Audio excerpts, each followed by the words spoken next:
concluding thoughts, and this will just be about 5 minutes.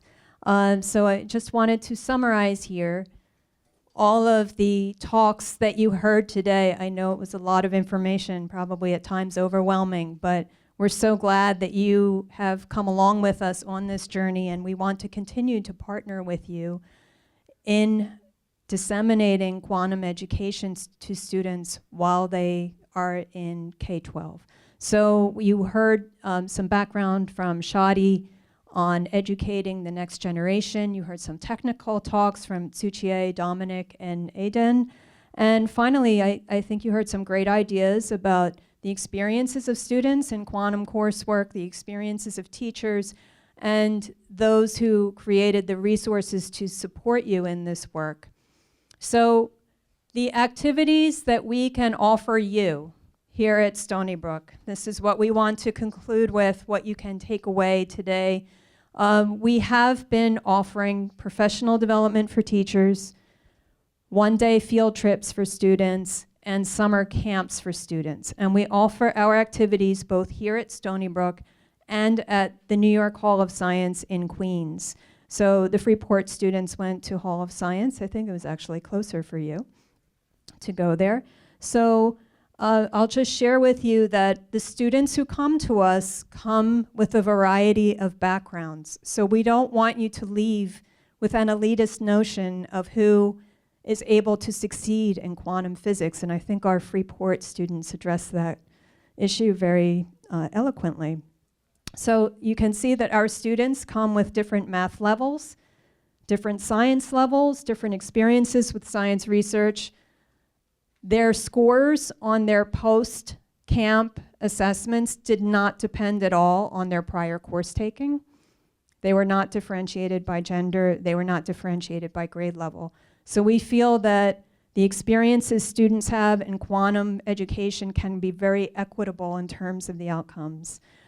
They also improved their interest in quantum careers, and there's a little quote there from one of our students. Although we did see that students who had taken chemistry and physics previously felt a little more strongly about pursuing these types of careers. I will also say that our students came out of the camps more likely to take 4 years of math and science than they did when they went in. And we feel that having them take the maximum amount of coursework that they can prepare themselves for these courses in college is very important. So our teachers attended 4 workshops, and we'll continue to have these workshop series. I see some teachers in the room who attended our workshops, and they also increased their knowledge in classical physics, quantum physics, and quantum computing, and they increased their confidence or self-efficacy.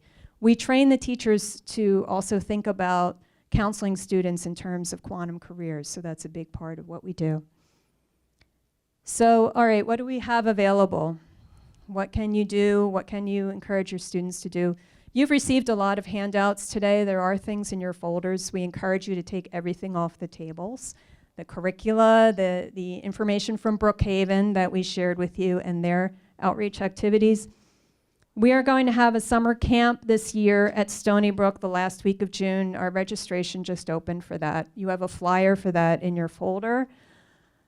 We are having a summer camp at New York Hall of Science in the 3rd week of August. And I believe registration's open for that too. So there's a flyer in your folder. And starting in the fall, we'll resume our one-day field trips. We have some teachers here from Lindenhurst, Glenn and Mike. Mike brought students to do physics activities. Glenn simultaneously had his students doing the quantum computing activities. So I know that might make sense for you in terms of busing, to bring as many students as you can. We're hoping to expand to middle school next year. We will have opportunities for expansion because we are hiring postdoctoral associates next year to really ramp up the amount of time that we can spend on these projects. Now, what do we have for teachers? We do have a conference scheduled for Stony Brook the last Saturday. That's advertised in a flyer in your folder. We also are in the planning stages of working with Brookhaven to have something on site potentially this summer. So we'll keep you updated. We have all of your contact information, and as these unfold, we'll keep you informed. We will continue to have our professional development series in the evenings. This fall, we plan on offering that at Stony Brook, at the Hall of Science, and tentatively at the Flatiron Institute, which is through Math for America. So we have lots of opportunities for teachers to come and engage in our PD, and we're gradually changing it too. We want to offer more opportunities for curriculum writing and have teachers work outside of these programs. With our additional staff in the fall, we may be able to offer classroom follow-up visits for teachers, and we will be establishing a teacher regional network so that teachers can collaborate on lesson plans, and we want to create a repository for that on our website. Yes, Jen. Hi there. I know that Emily, Diana, and Chandralika all wanted me to mention that you'll notice that we have in the frameworks marked where there are connections to existing curricula. If you develop something, we'd love to link back to it so that other people, and if you're interested in sharing your resources or curriculum, we would love to link back to those things from the framework so people aren't constantly starting from scratch. So sorry, I didn't want to. No, thank you. We really need to network. There aren't many teachers who have had professional development in this area. They estimate about 1,000 nationwide. Emily has given me that estimate. It's very low. We've had nearly 100 here at Stony Brook alone. So you really need to network to keep up the enthusiasm, I think. So in conclusion, I want to thank all of you for spending the time here today and going over time a bit. I appreciate your patience with us.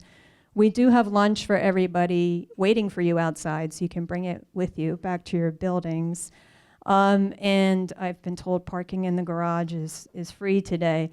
I mentioned our survey earlier. We really are using your responses to construct a budgetary ask for pre-college quantum education. So please take a look at that survey because your thoughts really count. We want to know what resources you need, what thoughts you have, what constraints you might need to overcome. And also our website I will share with everybody in a follow-up email after today so that you can continue to stay in touch with us. We'll stay in touch with you. And really, during this International Year of Quantum, just thinking about ways to really use the Long Island region as just an area in which you can leverage the resources and the enthusiasm we have at Stony Brook to really prepare the next generation of quantum workers. So I thank all the speakers who've been with us today. I'm very grateful to Dominic and Suchie for their collaboration on this project. And we will see you again, certainly. Thank you so much.